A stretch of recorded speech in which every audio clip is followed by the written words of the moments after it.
Le mythe du loup-garou, des origines à nos jours. Le mythe du loup-garou, ou lycanthrope, est une des figures les plus persistantes et fascinantes du folklore mondial. Il traverse les siècles et les cultures, de l'Antiquité à nos jours, reflétant les peurs et les angoisses humaines face à la sauvagerie et à la dualité de la nature humaine. Des origines antiques. Les racines du mythe remontent à l'Antiquité.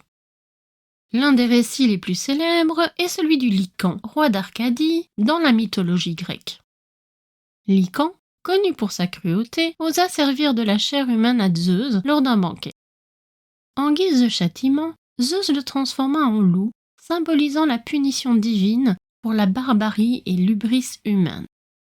Cette histoire introduit l'idée d'une métamorphose en animal comme une malédiction ou une conséquence d'un acte répréhensible. On retrouve également des traces de lycanthropie dans d'autres cultures antiques. Hérodote mentionne une tribu d'hommes aux abords de la mer Noire capable de se changer en loup. L'âge d'or du loup-garou, le Moyen-Âge et la Renaissance. C'est au Moyen-Âge que le mythe du loup-garou prend une ampleur considérable en Europe.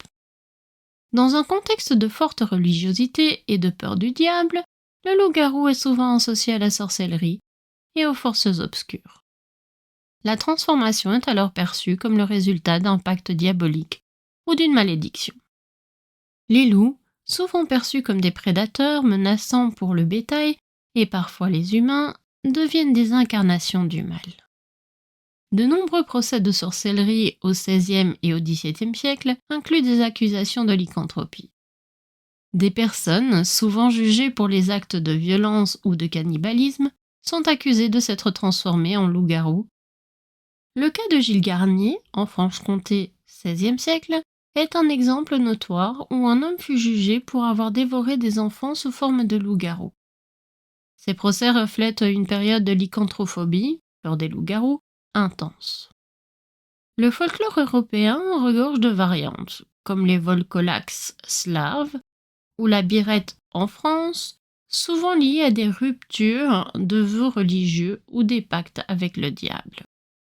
Le loup-garou à l'ère moderne, du symptôme à la figure de fiction.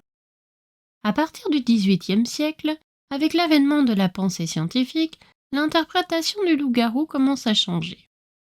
La lycanthropie clinique est progressivement reconnue comme un trouble psychiatrique où les patients croient être ou se transforment en animaux.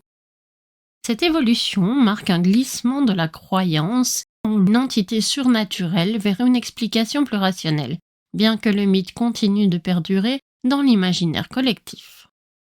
Aujourd'hui, le loup-garou est une figure emblématique de la culture populaire et du fantastique. Il a transcendé son rôle de monstre maléfique pour devenir un symbole de diverses thématiques.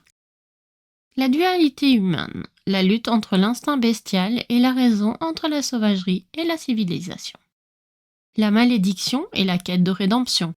Souvent, le loup-garou est une victime de sa condition, cherchant un moyen de briser le sort qui l'afflige.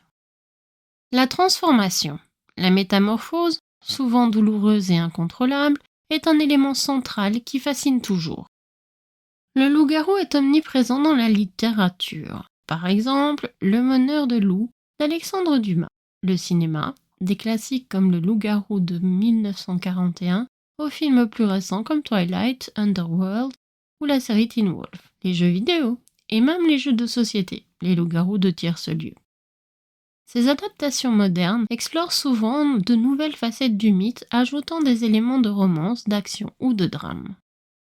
En résumé, le mythe du loup-garou, bien que les interprétations aient évolué, continue de nous interroger sur la nature humaine, nos peurs primales et la bête qui sommeille en chacun de nous.